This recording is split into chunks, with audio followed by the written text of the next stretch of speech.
Hello everyone, welcome to my channel, The Big Boolean Theory. This video is part of a lecture series on operating systems, and currently we are on the second module of this course, that is process management. And in this module we are trying to understand that how does the operating system manage the CPU by providing this abstraction of a process, right? And within the second module we are currently on the third topic, that is system calls, exceptions and interrupts. So as you know, within this topic, we are trying to study the different types of events, that is system calls, exceptions and interrupts. And as we already discussed in the previous videos, these events are in a way are kind of a mechanism via which the user process and the operating system communicates with each other, right? So till now we have studied about system calls. We have talked about them in great detail. So now we are going to shift our attention from system calls to exceptions. So in this video we will try to understand what exactly is an exception. So without further ado, let's get started. So let us start the discussion with this diagram. We have already seen this diagram several times. This is basically a timeline of process execution when it is making system calls, right? So just to quickly recall, there are two parts in this diagram. The above one is the user process. Basically, this blue region indicates that currently we are executing in the user process. These blue arrows indicate that. And this red region, this is where we are executing kernel code, right? So there are two halves to this diagram. Either we are executing user code or we are executing kernel code. And you can see the timeline starts with the kernel creating the user process. Then the control is transferred to the user process, right? After executing some instructions, the user process makes a system call. When the system call is made, the control is transferred to the operating system, where the operating system executes the system call, where basically it performs the operation which has been requested by the user process. Once the system call is done, again the control of execution is transferred to the user process, and so on it happens, right? Here we have another system call, that is mmap, right? So the point here is that if you see closely, the control uh, alternates between user process and kernel, right?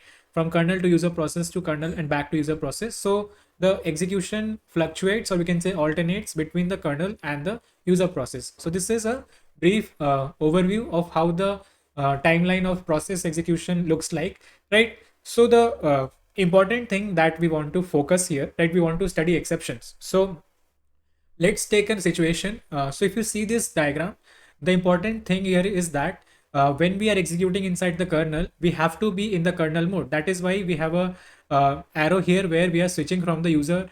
When we are switching from the user process to the kernel, we are switching from the user mode to the kernel mode, right? And when we are going back to the user process, again the privilege is dropped and we are switching from kernel mode to user mode. So this privilege is very important. We have discussed this in a previous video, right? So whenever we are executing inside the user process, we are executing in user mode, and whenever we are executing inside the kernel, we are executing in the kernel mode. These two different modes of privilege have like different features, right?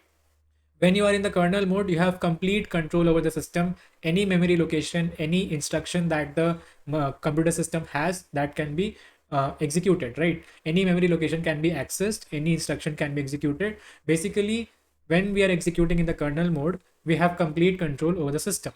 Whereas when we are in the user mode, we have very limited control over the system. We cannot access all the memory locations. We cannot access the IO device registers. We cannot execute most of the we cannot execute the privileged instructions, right? So in a way, when you are in user mode, you have a limited control. So there are a lot of things which are restricted or forbidden to the user process as it is running in the user mode. So now let's imagine a situation when the user process tries to do something which is restricted for it. When it tries to do something which only the kernel is allowed to do when it is in the kernel mode, right? We have already talked about such an example. In this case, what the kernel does, it terminates the offending process because it's a violation. Basically, it's a violation of privilege, right? We cannot. The violation of privilege means that the user process was in the user mode where it was not supposed to do some things. It was restricted to do those operations, but it tried to execute those operations, right? So in that case, it is something which the kernel does not allow, and it then terminates the process. So to illustrate this with an example, let's say this is the user process and here we have the operating system. This is the CPU and this is the privilege mode bit, and it can have two possible values. If it is 0, then it means that currently we are executing instructions in the user mode. If it is 1, right, then it means that we are currently in the kernel mode. As you can see, it is 0 and it is indicated by the blue color that currently the CPU is executing in user mode, right? So we are executing inside the user process. Let's say the user process tries to access the disk. It's an IO device, and we know this is something only the operating system can do in kernel mode. Code in the user mode is not allowed to perform restricted operations. But as you can see, the user process is trying to do this. So the CPU will detect that the operation that we're trying to do, that is, we're trying to access a IO device register or a IO device address while we are in the user mode. This is an illegal operation. This is not allowed, right? What the CPU will do, it will immediately transfer the control of execution to the operating system, and then the operating system will kill the offending process. So this example, this situation that we just discussed is a type of exception, right? So what is an exception? Basically, exceptions are errors or unexpected events encountered by the CPU during process execution, which need immediate attention from the operating system. So this is the definition of an exception. Let us go over this once again. So basically, first thing is that we are executing in the user process, and what happens is that the CPU detects certain error or CPU encounters an unexpected event, right? For example, we saw this unexpected, we can say we saw this error of privilege violation. So CPU detects an error or an unexpected event, and in that case, we say that an exception has occurred. And when such a when an exception occurs, the control is immediately transferred to the operating system, because this is something which needs immediate attention from the operating system. The operating system needs to do something in order to counter the in order to handle the error or handle the situation, because it is important for the safety or proper functioning of the computer. In this case, when a user process is trying to violate the privilege, then the operating system handles this situation by terminating the user process. So let us see some more examples of exceptions to understand it in a better way. We took the example of privilege violation, where the user process which is executing in the user mode tries to do something which can only be done in the privileged or kernel mode. Other examples of exceptions are listed here, right? So another example is that when we try to divide by 0. So this is basically a programmatic error. We know that it is not possible to divide any number by 0. No hardware supports it. So let's say accidentally, or if there is the user while writing the program did a mistake and they are trying to divide by 0, then that is something which the CPU detects, and it is again an example of exception which has to be handled by the operating system. In this case, the operating system might decide to terminate the process. Another example of an exception is the stack overflow, right? We have talked about stack overflow in detail in the previous topic when we were studying about the process address space. So basically, what happens is that within the process address space, we know that the stack is a section where we execute the function calls, and there is a fixed amount of memory that is reserved for the stack. If for some reason the stack frames that we are pushing onto the stack exceed or overshoot that limit, it could be due to an infinite recursion, right? For whatever reason, if it happens that the stack limit is breached, then it is a stack overflow. And as we know, in this case, again, the operating system terminates the offending process. Another example is that of segmentation fault. So what is segmentation fault? So whenever a user process tries to access a memory location which it should not, it could be the case that that memory location is unallocated, or basically it is not allowed to access that memory location, right? It could be only accessible in kernel mode. So whenever a user process tries to access a memory location which it should not, then it is a segmentation fault. You might have encountered this whenever while writing your code. So whenever segmentation fault occurs, you know that the program crashes. So it does not crash. Basically, the control is transferred to the operating system by the CPU, and then the operating system terminates your program, right? Another example is a page fault. Here per se, it is not like a fatal error. When we are trying, when we talk about privilege violation or segmentation fault, stack overflow, here something buggy has happened, right? Here the program has done something which it should not have done. So here the program is basically misbehaving. But page fault is an example where it is not kind of misbehaving, it is not an error, but it is just an unexpected event which can be handled in a graceful way. So page fault we'll discuss in great detail when we talk about memory management in the next module. But in a very high level, what happens is that we have talked about the virtual address space and physical address space in previous videos, right? So if the virtual address space that you're trying to access, if the virtual address that you're trying to access, if the corresponding data is not present in the physical memory, it is the case that it is present in the disk or the persistent memory. So whenever the data that you're trying to access, it's not in the physical memory and it is on the disk, then it is called a page fault. What needs to be done in this case is that we have to bring the data from the disk to the physical memory. You see, in this case, it is not like a fatal error. It's just that it has to be handled in a proper way. It is not that the program is misbehaving. It's just that the operating system has to bring in the data from the disk to the physical memory or the DRAM. This is how the virtual memory system works. So, but again, this is an exception because whenever a page fault occurs, the control has to be transferred to the operating system and the operating system has to pay immediate attention to such a event, right? So again, it is an example of exception. Finally, last example that I have is the breakpoint. So while programming, you might have used breakpoints. So breakpoints are basically used for debugging by the users. So what you can do, you can insert breakpoints into your code, right? And when your code starts executing, whenever it reaches the instruction where you have like included the breakpoint, at that point the program will be halted. So what is the benefit of introducing a breakpoint?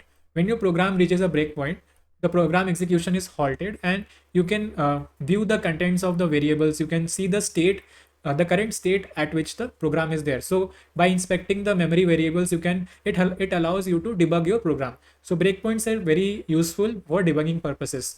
So again, if the programmer has inserted a breakpoint, this is not a case of a malicious program or a fatal error. Again, this is something which has been provided to the programmer, and the programmer is using this feature. So when we have a breakpoint, from the CPU's perspective, it is an unexpected event. Suddenly the program wants to be halted. So the CPU again transfers the control to the operating system and halts the program so that the user can now debug it, right? So there could be the case that the program is misbehaving, it is causing an error, or it could be the case that there are certain unexpected events. Both need to be handled by the operating system. Both need immediate attention from the operating system. So these are examples of exceptions, and this is not an exhaustive list. There are many more types of exceptions and many more examples, but the common thing is that an exception is an error or an unexpected event which happens during process execution, and whenever it happens, the control has to be transferred to the operating system so that it can handle it in a proper way. So now we will what we will do, we'll go through the sequence of events that happen during an exception and understand the overall flow in more detail. So now we will go over the sequence of events that happen when an exception occurs and how it is handled and so on, right? So let us start with this situation where the user process is executing instructions, right? Let's say the user process misbehaves, the application misbehaves. Now, as I have already talked about this, the reason could be that it is an accidental bug, that while writing the code, the programmer has made a mistake. It's an accidental thing, or it could be an intentional thing, right? It is a maliciously written program in order to basically with the intention of misusing the system, right? Whatever is the case, when the application misbehaves, some kind of error or let's say some kind of unexpected event will occur, and that will be detected by the CPU, right? So CPU has detected the exception. When it is executing the instructions, the execution circuit, the hardware of the CPU will detect it, right? And when it detects the exception, it will halt the user process. It will halt the execution of the user process and immediately force the transfer of control to the operating system. So as you can see, when the CPU detected the exception, it has halted this user process and the execution control has been transitioned to the operating system. Obviously, we will switch from user mode to kernel mode because now we are going to execute kernel code. When the control is transferred to the operating system, it has to handle the exception. Depending on the kind of error or the kind of unexpected event that has happened, there are different ways in which the operating system can deal with an exception. So the first or the most extreme way is that the operating system can straight away terminate the offending process. If the severity of the error is high, or if it is a fatal error, right, then the operating system is very strict and it straight away terminates the process. For example, in case of the privilege violation, where the user process does something which it is not supposed to do, it is forbidden to do, right?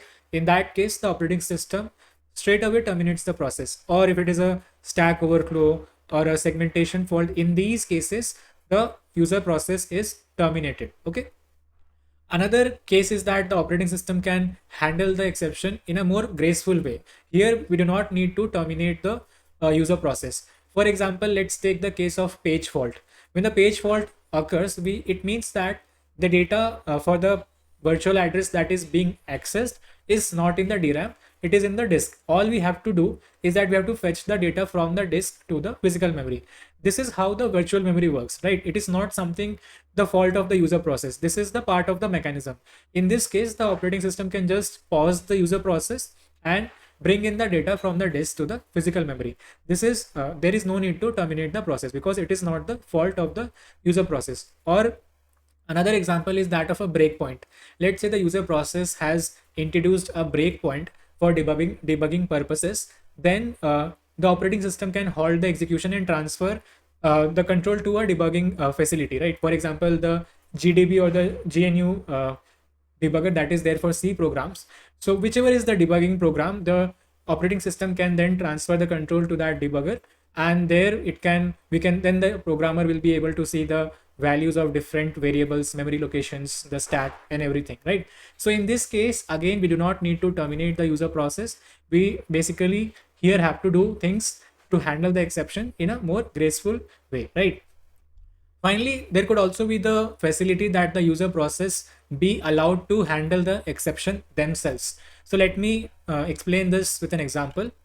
In the Python programming language, there is a programming construct that is known as try and except. So basically here, the user programmer can specify their own logic of handling an exception. So here, while writing the code, the programmer anticipates that this exception can occur. And whenever such an exception occurs, these are the things that I want to be done. So here I have taken 3 examples. Let's take the case of when we are dividing 2 numbers. Here, as you know, that if we are trying to divide by 0, it is an exception. So here what will happen? The code in the try block will be executed. If for some reason the value of b is 0, then the exception that will be raised will be 0 division error, and this will be caught and the control will be transferred to the exception block. So here whatever logic that the programmer specifies, that will be executed. Here we do not need to terminate the process. We do not need the operating system to handle it in a special way. Here the operating system just needs to transfer the control to the user process and start execution from the except block. If the try block is successful, then no need to come here. But if an exception occurs while executing in the try block, then the operating system will start the execution from this except block. Again, there is another example where we are trying to open a file, right? So in this case, we just printed the message. So let's take this example. Here we are trying to open a file. If the file is not found, again, it's an exception.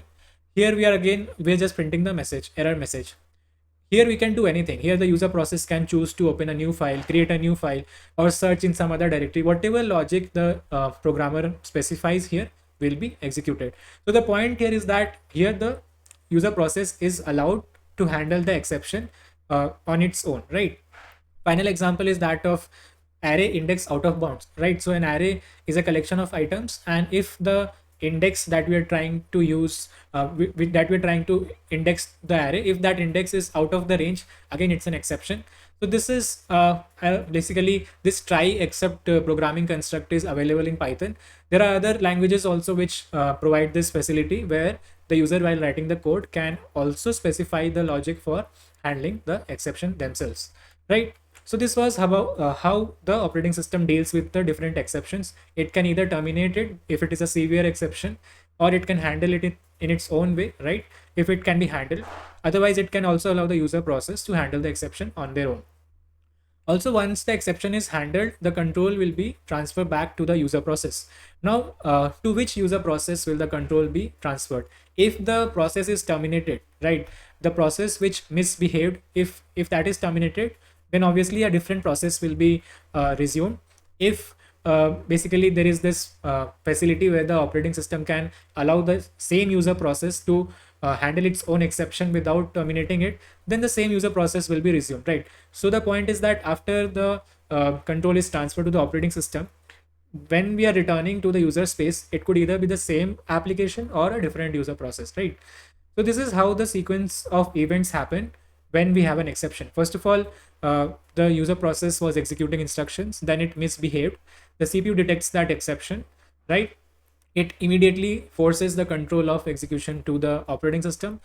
There, the exception is handled by the operating system, or it is allowed, the user process is allowed to handle it on its own. And finally, the control is sent back to the or transition back to the user process. So in order to explain the concept of exceptions in a much more better way, I have an analogy for you.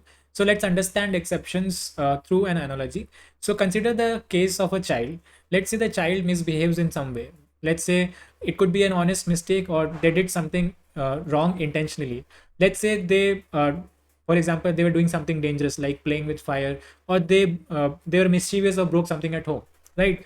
So in this case, this is something which they should not have done. So what the parents do? So the parents basically are kind of strict in some situations. They scold the children that they should not have done in things that they did, or they explain the things to the children so that they do not do or repeat the same behavior in future.